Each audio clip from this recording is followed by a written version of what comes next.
네, 봉독한 사무엘상 17장 45절부터 50절까지 말씀 중심에서 그리스도인의 멋과 낙이라는 제목으로 하나님 말씀 증거하겠습니다. 오늘 본문의 말씀은 우리 성도님들께서 정말로 잘 알고 계시는 유명한 말씀인데요.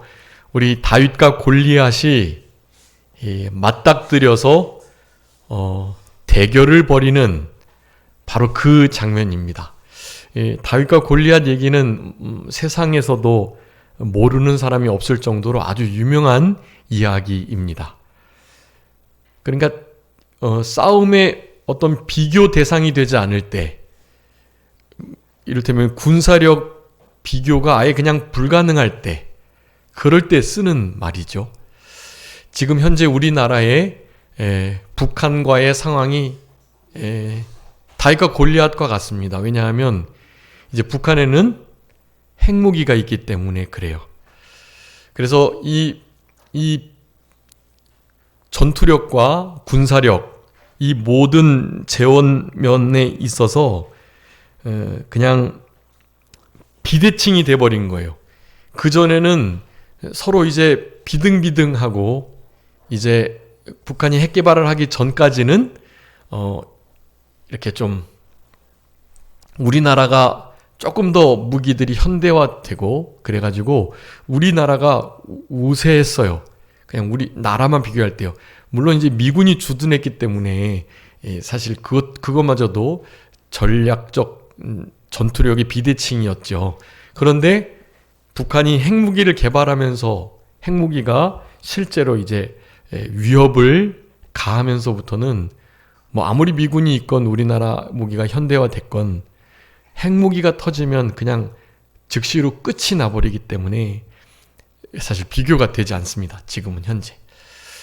그래서 우리나라에서도 핵무기를 개발하자, 그런 얘기들이 오는데요.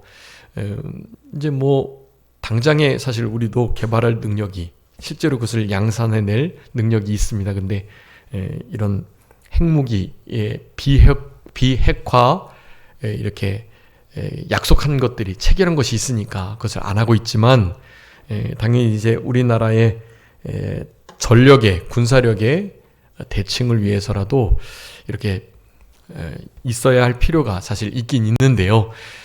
마지막 우리 하나님께서 이 세상을 처음에는 물로 심판하셨고 이제는 불로 심판하실 것이기 때문에 그와 같은 핵무기들이, 수소폭탄이, 그런 것들이 우리 지구의 이 지질과 그 밑에 있는 멘틀과 결국엔 그 밑에 있는 마그마까지 건드리게 되는 일이 있다면 진짜 지구의 축이 말리는 것과 같은 크나큰 격변이 일어나게 되는, 결국 전 지구촌이 불바다가 되는 일이 실제적으로 일어날 수도 있다라는 것을 우리는 생각해야 합니다. 그런 때가 이제 점점 다가오고 있는데요. 그런 상황을 앞두고 우리는 마냥 편안하게만 지낼 수 없다라는 것을 기억하셔야 해요. 당연히 그 편안과 평강은 다른 것입니다. 상황이 편안하지 못해도 우리 심령 속에 주님이 주시는 평강이 항상 있어야 하고요. 그 평강을 가지고 불편하고 편안하진 않지만 그 모든 상황들을 믿음으로 잘, 기쁨으로 즐거움으로 이겨내는 것, 하나님께서 우리에게 요구하시는 바입니다. 골리앗과 다윗의 대결은요, 여러분 이처럼 사실 비교할 수 없는 상황 속에서 쓰이는 말이나 절대적으로 열세인 그 세력이 이기게 될 때 다윗과 골리앗의 궁극적인 예화가 맞게 되는 거죠. 보통은 다윗이 질 수밖에 없고 골리앗이 이기게 되는 싸움이에요. 그런데 성경에서는 다윗이 이기게 됐죠. 세상의 다윗과 골리앗과의 그런 비슷한 류의 싸움은 당연히 골리앗이 다 이길 수밖에 없거든요. 오늘 본문의 이 말씀은요, 우리에게 너무나 중요한 교훈들을 많이 주고 계세요. 근데 그 중에 제가 몇 가지를 이렇게 축약해서 말씀을 좀 드리려고 하는데요. 이 말씀을 준비하면서 이제 지금 이제 우리 주변에 일어나는, 그리고 총에 일어나는, 그리고 우리 교단의 여러 교회의 모습 가운데 보면서 참 안타까웠던 것이 많았던 한 주였거든요. 그래서 좀 그리스도인이라면, 성도라면 좀 그리스도인다운 멋을 갖고 살아갔으면 참 좋겠는데, 그리고 그리스도인만이 누릴 수 있는 즐거움을 좀 누리면서 살아가야 할 텐데 라는 생각을 너무 많이 했던 한 주간이었어요.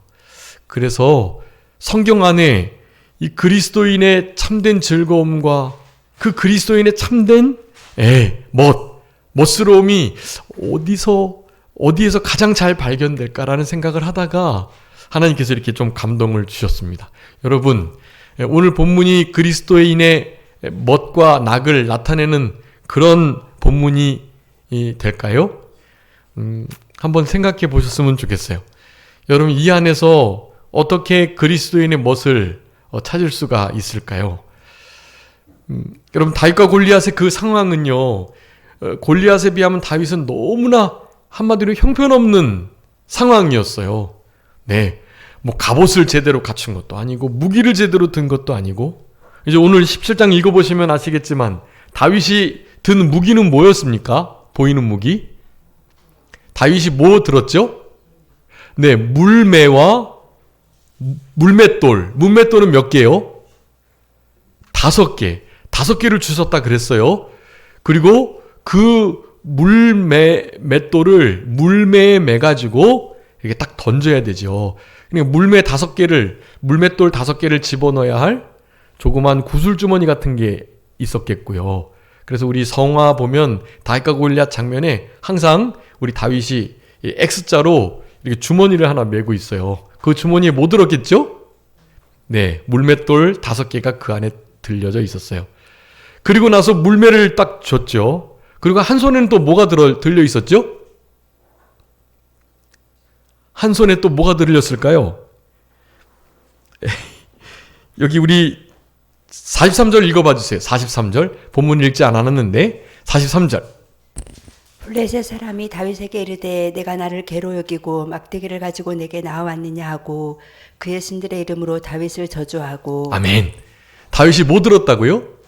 막대기.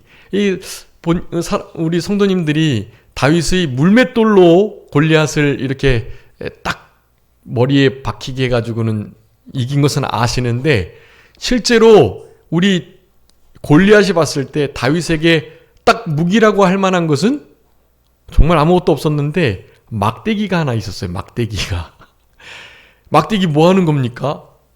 강아지들을 이렇게 툭툭 치거나, 목동들이 뭐 이를테면 양들, 염소들 잘 이렇게 인도할 때 막대기와 지팡이 들고서 이렇게 인도하잖아요. 지팡이는 물음표처럼 생긴 머리가 있어가지고 그 지팡이로다가 어디 뭐 이렇게 깊은 이렇게 움푹한 곳에 빠져있는 양들을 이렇게 목을 걸어가지고는 그걸로 땡겨낼 때 쓰는 거거든요. 그래서 막대기와 지팡이가 보통 목동들이 가지고 다니는 거예요. 아니, 그거를 들고 골리앗 앞에 왔으니 골리앗이 얼마나 어이가 없었겠어요. 외모도 작고 또 그냥 소년에 불과한 거예요. 어느 정도 장성한 뭐 건장한 청년도 아니었고요. 그냥 그저 소년이라고 할 수밖에 없는 상황. 골리앗은 몇 센치였죠?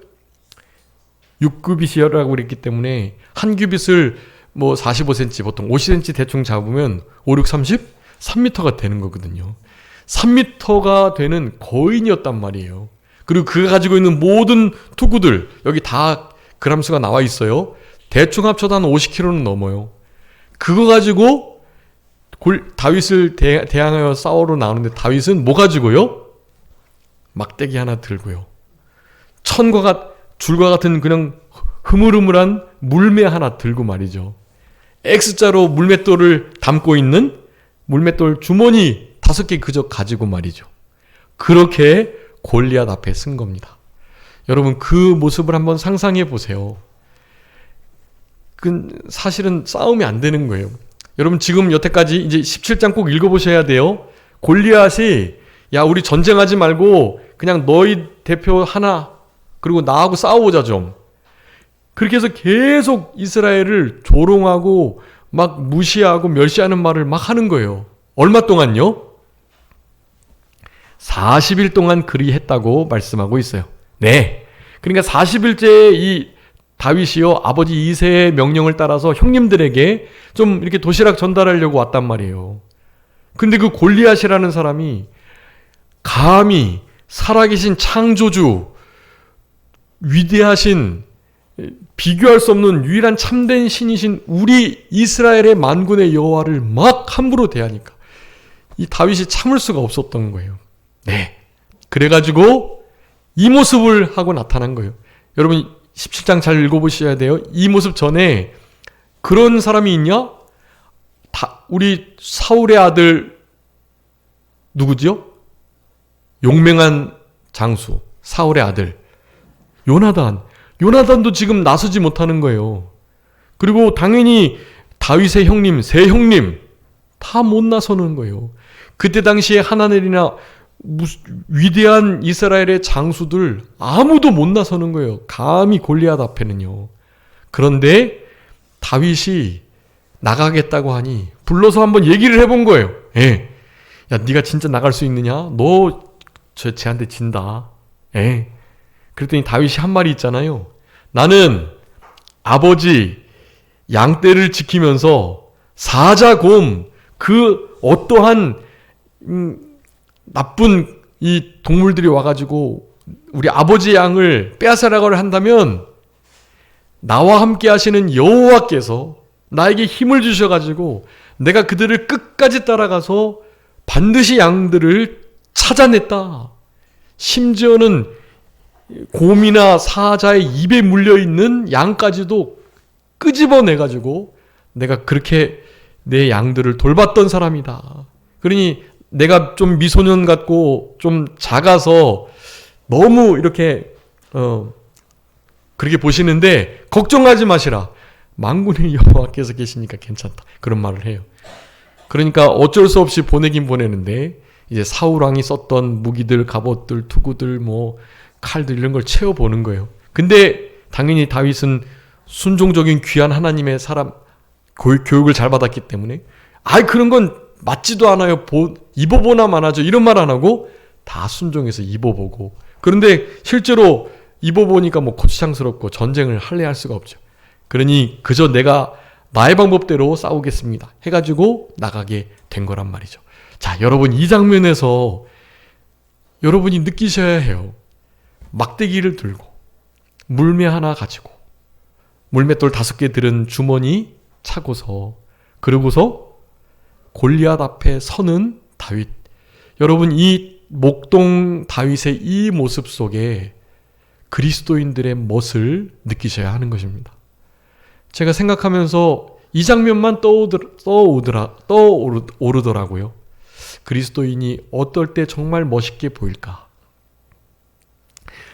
다른 사람들이 이런 다윗의 모습을 보고 심지어 형님들조차도 저거 괜히 그냥 말만 하고 구경만 하러 왔다 이런 식으로 다윗을 너무나 무시해요. 근데 그런 다윗이 막대기를 들고 물매를 들고 골리앗 앞에 섰다라는 사실입니다. 여러분 이것이 그리스도인들의 멋이어야 하는 거예요. 여러분 세상은 우리들을 향하여 다윗이 골리앗 앞에 서는 것과 같은 바로 그 장면을 연출하기를 우리 스스로가 바라야 돼요. 그것을 멋으로 알고 그렇게 해야 해요.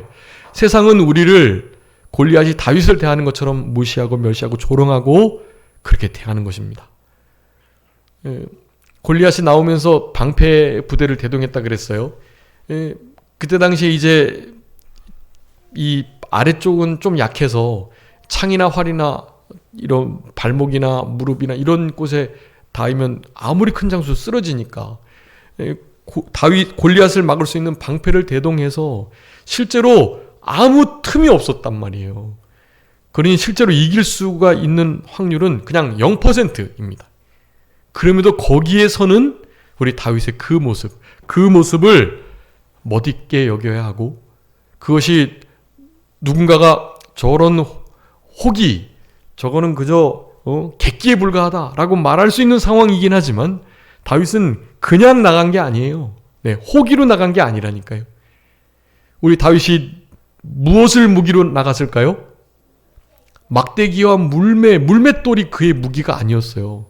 그가 무엇으로 나갔다고 고백했습니까? 45절에 너는 창과 단창, 검으로 나에게 나오지만 나는요, 나는 만군의 여호와 그분의 하나님의 이름으로 나가겠다.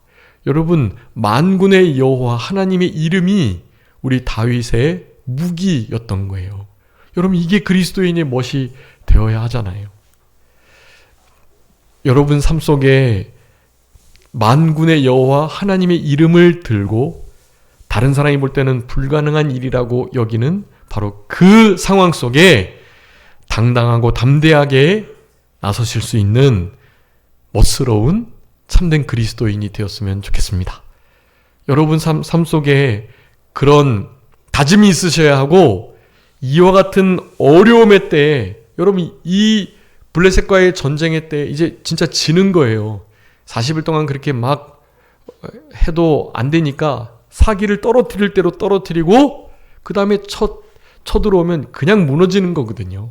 골리앗 혼자로도 넉넉히 감당합니다. 골리앗이 뭐 당장 사울 왕만 하나 쳐도 그냥 이기는 거니까요.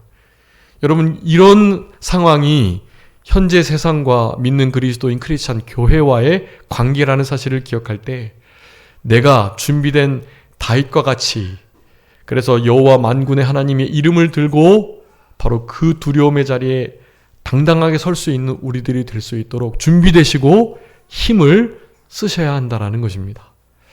성경에는 이 외에도 여러 가지 일들이 있습니다. 여러분이 생각하시는 지금 바로 이 장면과 같은 장면이 어디 혹시 있으신지 생각나시나요?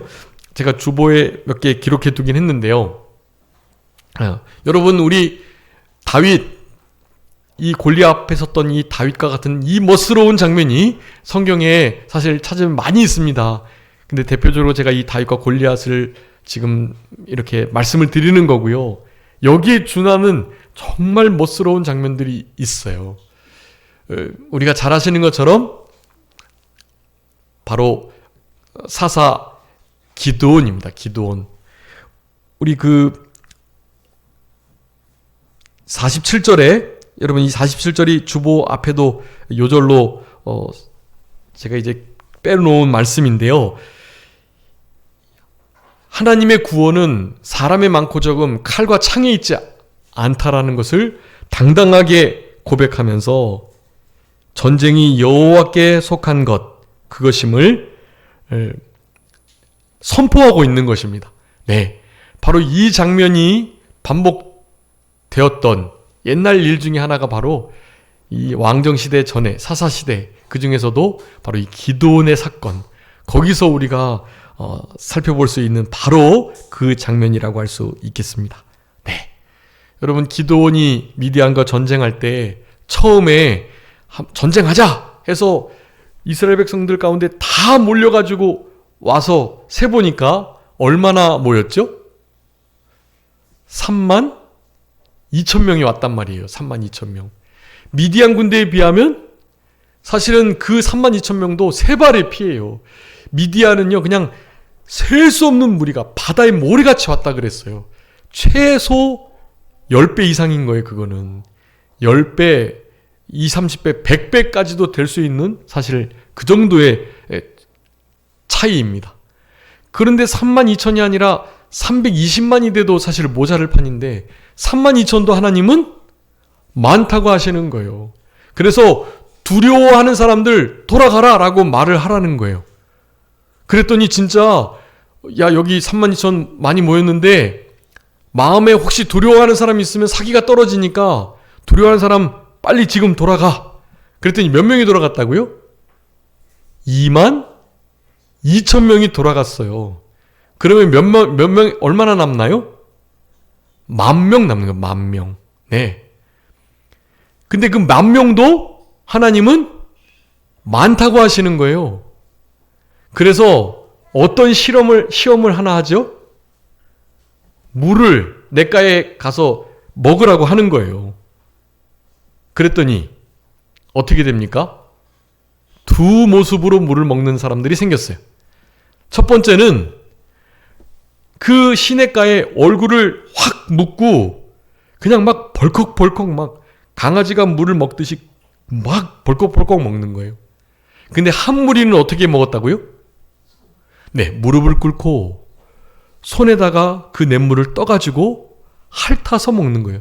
핥아서 먹는다는 것은 눈은 좌우 앞을 살피면서 먹었다는 거예요. 네, 눈을 그냥 받고 먹는 게 아니라 눈은 싹 살펴서 보면서 혀로 개처럼 할짝할짝 물을 핥아 먹었던 거예요. 사실 얼마나 목이 말랐겠어요. 긴장되고. 그래서 물을 그냥 안에다가 확 시냇물에 얼굴을 들이밀고 확 먹고 아주 시원하게 정신을 차리고, 사실 그래도 괜찮은 일이거든요. 그런데 그 와중에도 자기가 전쟁을 하기 위해서 나왔다는 사실, 전쟁의 부름을 받았다는 사실을 기억하고 경계의 태세를 놓치지 않았던 그들을 하나님은 쓰셨던 거예요. 그래서 몇 명이 남았죠? 몇 명만 무릎을 꿇고 손에다가 물을 담아서 핥아 먹었나요? 300명. 9,700명은 다 머리를 냇물에 들이밀고 먹었던 거예요. 그래서 300명만 남긴 거예요.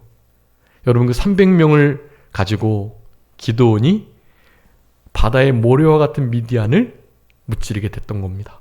왜 그렇게 하셨다고요? 사사기에서 그렇게 말씀하고 있어요. 한번 읽어봐 주세요. 사사기 7장 2절 말씀이에요.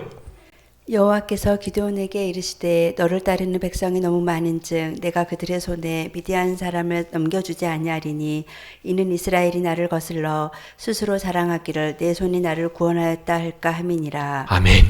만약에 32,000하고 바다와 같이 많은 미디안하고 전쟁에서 사실 이겨도 32,000이 많아서 이겼다고는 할 수 없죠. 그 가운데 역사신 하나님이 이기게 하신 게 분명해요. 그럼에도 불구하고 그 정도 비교로는 차이로는 안 되는 거예요. 골리앗과 다윗 정도의 차이를 하나님께서 두시기 위해서 32,000이 모였는데 22,000 돌아가게 하고 9,700 돌아가게 하신 다음에 단지 300명으로 바다와 같이, 바다의 모래와 같이 많은 미디안 군사들을 이기게 하신 거예요. 여기에서는 사람이 이기게 했다라고 할 수 있는 조건이 하나도 없죠. 아무리 그래도 300명이 정말 바다의 모래와 같은 많은 군사들을 이길래야 이길 수가 없거든요.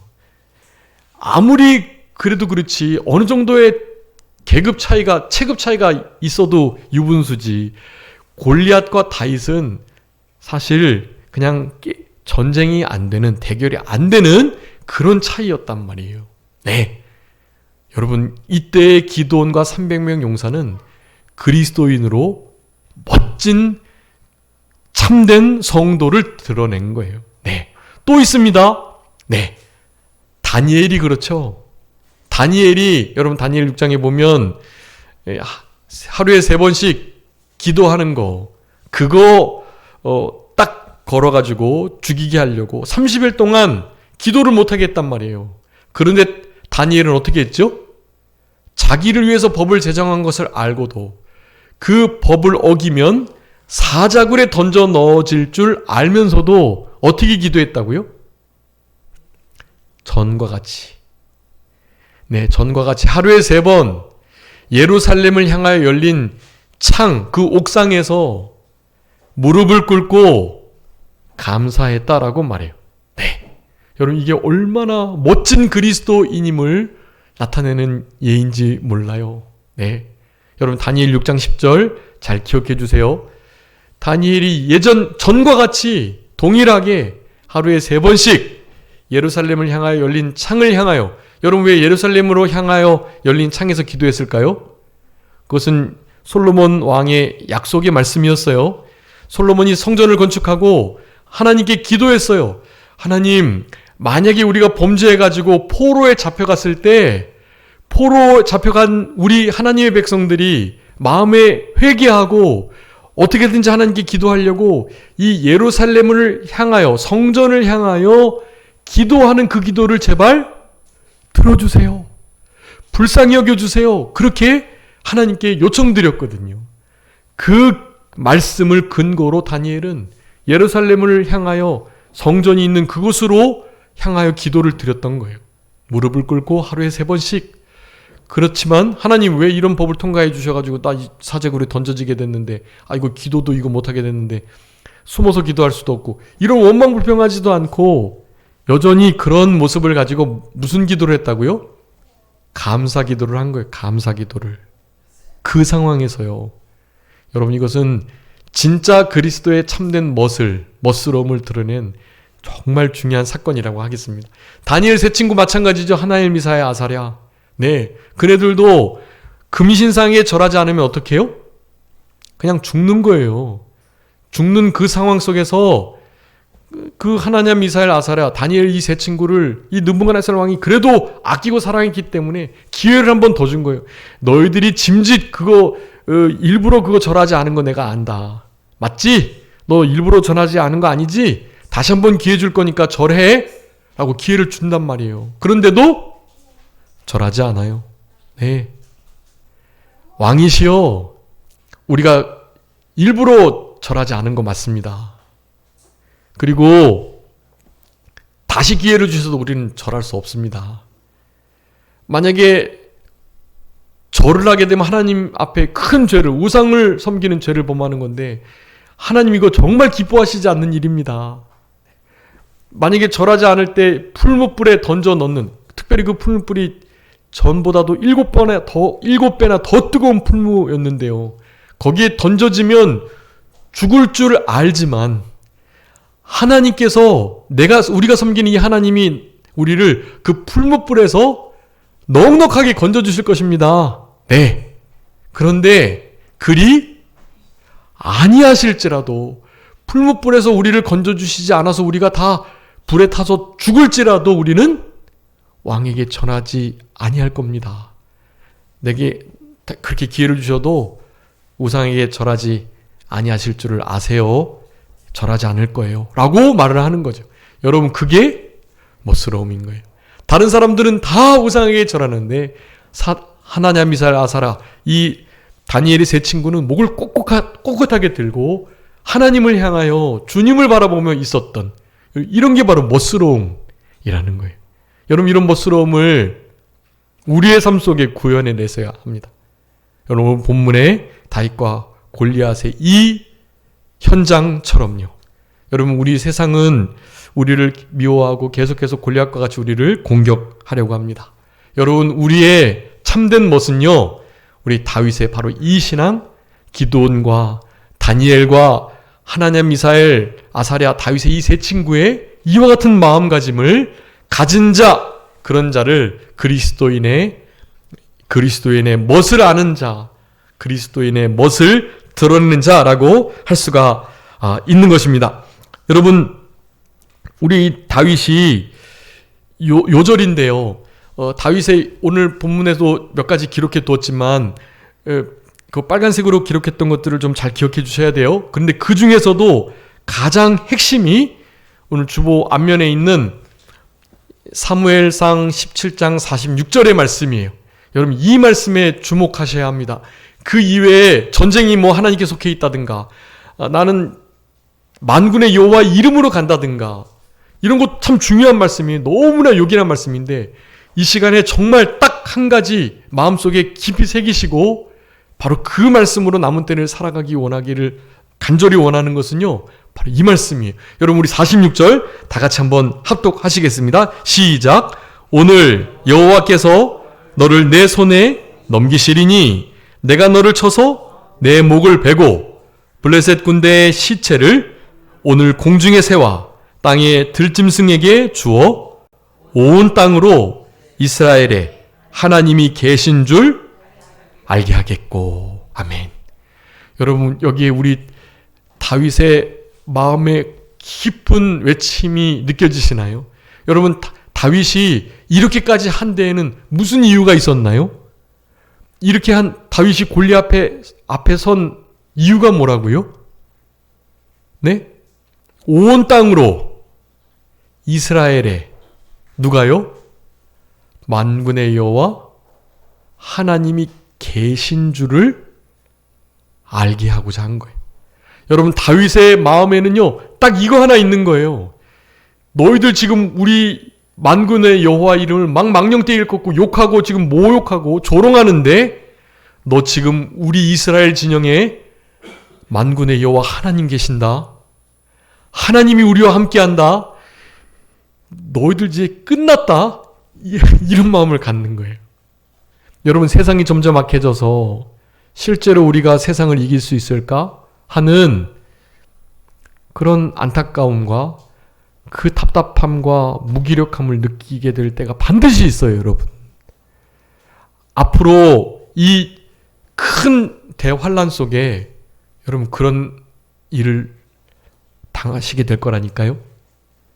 사울 왕도, 요나단도, 다윗의 형님들도, 이스라엘의 내노라 하는 위대한 장수 장군들도 골리앗 앞에서 찍소리도 못하고 잠잠히 그 모욕을 그냥 들을 수밖에 없는 상황이 오게 된다니까요. 여러분, 그럴 때 우리 선전교회 성도님들이 그 삶 속에 다윗들이 되셔야 하는 거예요. 다윗이 다니엘과 하나냐, 미사엘, 아사랴, 기드온이 되셔야 하는 거예요. 그 상황에 당당하고 담대하게 여호와 하나님의 이름을 의지해서 두려워하지 않고, 누구나 당당할 수 없고 누구나 두려워할 수 없는 그 상황 속에 당당함과 담대함을 가지시고 꼿꼿이 주님을 바라보고 서실 수 있어야 해요. 우리 안에, 우리 모임 가운데, 우리 교회에 만군의 여호와 그분이 계시는 것을, 살아계시는 것을 내가 너희로 알게 하겠다라는 이 막 불타는 마음이 있으셔야 하는 거예요. 여러분의 일상적인 삶 속에 그런 일이 있어야 해요. 그래야 진짜 큰 대환란 속에 이겨낼 수 있습니다. 일상 속에서도 그런 삶이 불가능하면 안 돼요. 큰 시험이 오면 넘어질 수밖에 없어요. 사울 왕처럼 그냥 입 다물고 잠잠할 수밖에 없다고요. 우리 총회, 노회, 그리고 또 우리 교단의 여러 교회의 상황들이 그 상황 속에 현실과 부딪혀 재정적인 면이나 뭐 여러 교회의 여러 일들, 이런 면하고 부딪혀가지고 사실 이런 믿음을 쓰셔야 할 이들이요, 너무나 비겁하게, 용감하지 못하게, 당당하지 못하게 그렇게 현실과 타협하는 모습들을 봐요. 너무너무 안타깝고, 여러분, 우리 산정교회에 속한 성도님들만이라도요, 참된 그리스도인의 멋을 지닌 그런 우리들이 되었으면 참 좋겠습니다. 여러분, 그런 성도님들이 되시길 바라요. 누군가가 봤을 때, 여러분, 이런 멋을 드러내기 위해서는 무엇이 담보돼야 되죠?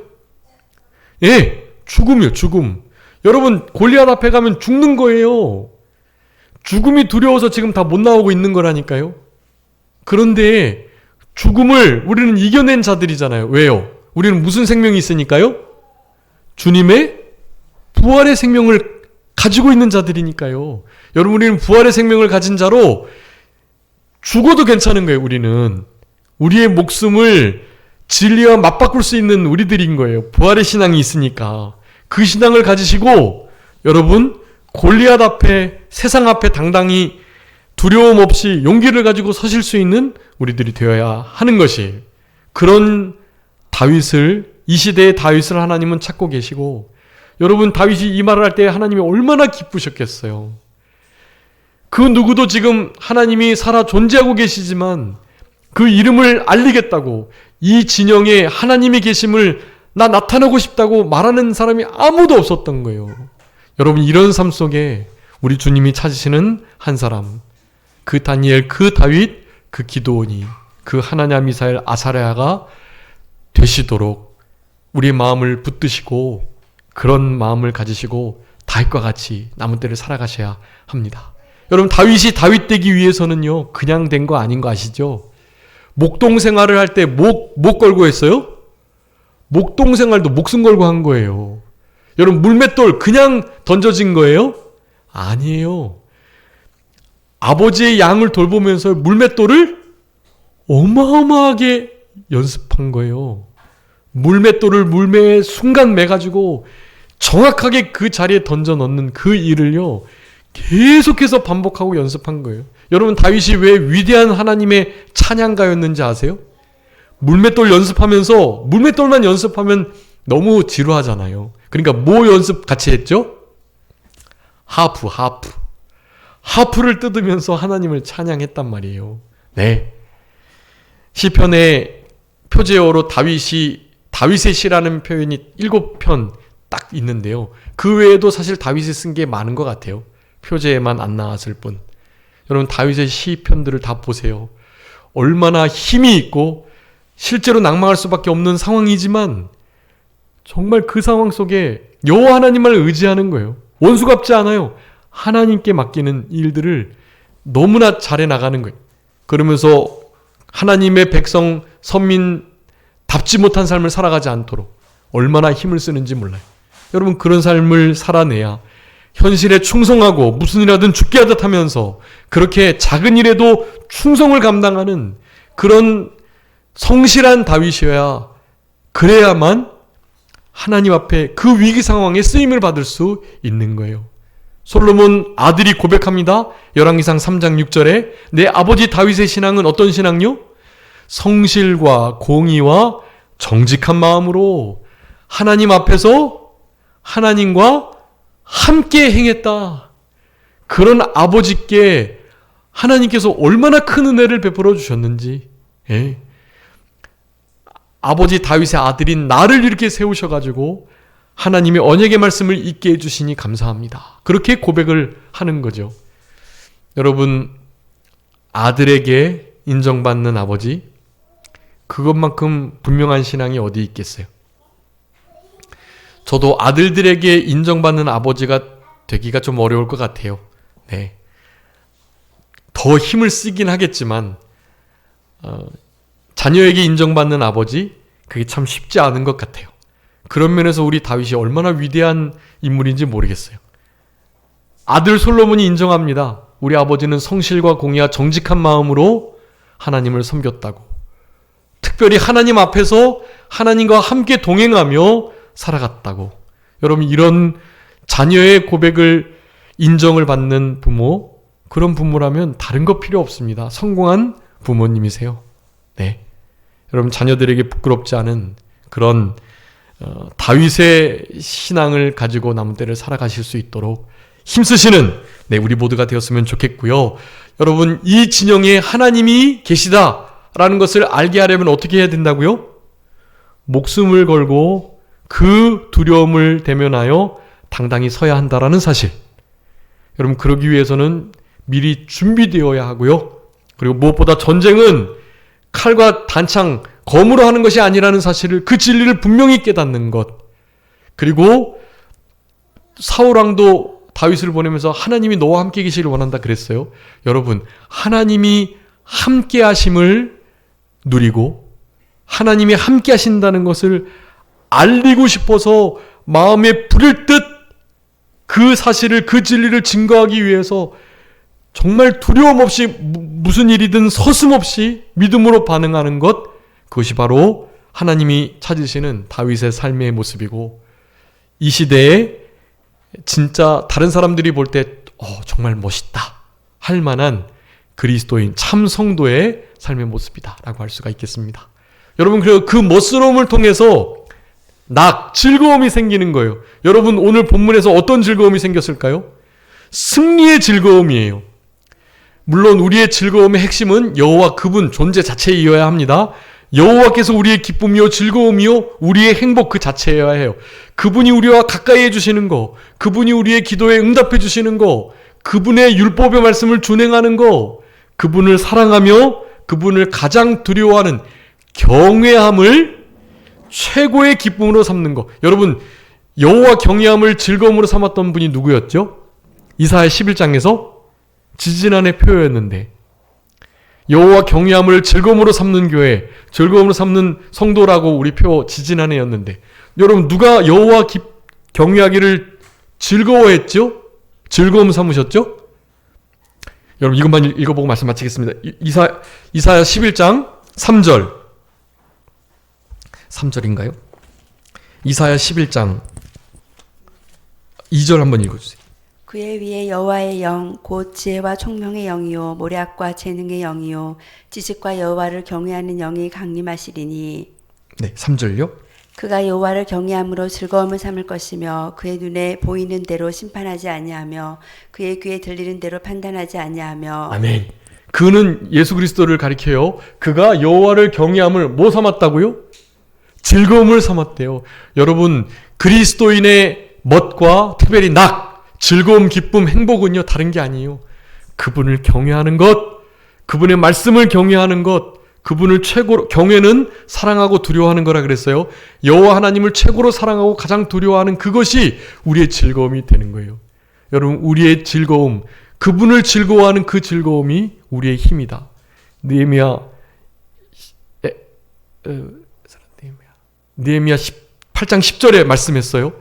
여러분, 우리는 여호와 그분을 즐거워하는 것이 우리의 힘이 된다는 사실을 기억하시고 여호와를 기뻐하시고 즐거워하시며 특별히 여호와 그분 자체 존재를 그리하시되 그분이 우리 가운데 계시다는 것을 알려야 하니 목숨을 아까워하지 말고 그분을 의지하여 당당하고 담대히 하나님의 하나님 되심을 드러내실 수 있는 우리들, 그런 자에게 우리 주님이 당연히 같이 해주시고요. 그곳에서 하나님이 영광을 받아주시고요. 그 자체가 우리의 유일한 즐거움과 낙이 되어야 된다라는 사실, 여러분 이것을 기억하시고 오늘 그리스도인의 멋과 낙, 이 멋과 낙이 무엇인지를 여러분 잘 마음속에 늘 생각해 주시면서요. 시편 16편에 보면 11절에 우리 주님 앞에, 주님 우편에 영원한 즐거움, 온전한 완전한 기쁨이 있다고 표현하고 계세요. 여러분, 주님 가까이 하는 것이 우리의 기쁨과 즐거움이 된다라는 사실을 언제나 잊지 마시고 남은 우리의 생애 속에, 그리고 이번 한 주간 우리 주님이 주시는 승리로 말미암는 참된 기쁨과 멋을 누리며 드러낼 수 있는 우리들의 삶이 되셨으면 좋겠습니다. 자, 기도하겠습니다. 살아계신 우리 아버지 하나님, 감사합니다. 우리 그리스도인들의 진정한 멋과 낙이 무엇인지를 우리 다윗과 골리앗의 이 말씀을 통해서 상고할 수 있도록 은혜를 베풀어 주신 우리 아버지 하나님, 진심으로 감사합니다. 위기 상황 속에 여호와 만군의 하나님을 의지하여 그분이 우리와 함께 계시다는 것을 드러내고 싶어서 만군의 여호와 이름으로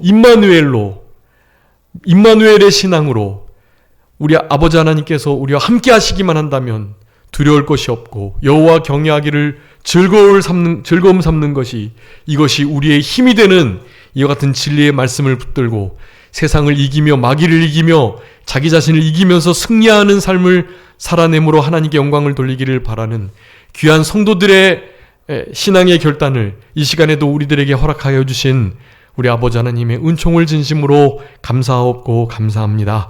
여러분, 세상이 날마다 우리들을 공격하고 우리들을 함부로 하고 무시하고 멸시하고 조롱하지만 그 상황 속에서 골리앗을 향하여 당당히 섰던 다윗과 같이 그저 그들을 개로 여기며 몽둥이를 들고 물맷돌을 가지고 하나님의 방법으로 그 모든 골리앗 같은 세상을 넉넉히 이겨낼 수 있는 우리 모두가 되게 해주시기를 간절히 바라옵고, 다른 이들도 우리의 모습을 보고 과연 그리스도인들이 저런 멋진 이들이구나 라는 생각을 할 수 있는 그런 인생길을 남은 때 걸어갈 수 있는 우리 모두가 되게 하여 주시옵소서. 그저 모든 것 주님께 맡기옵고 살아계신 예수 그리스도의 이름으로 기도 올리옵나이다. 아멘. 다 같이 우리 찬송 드리시겠습니다.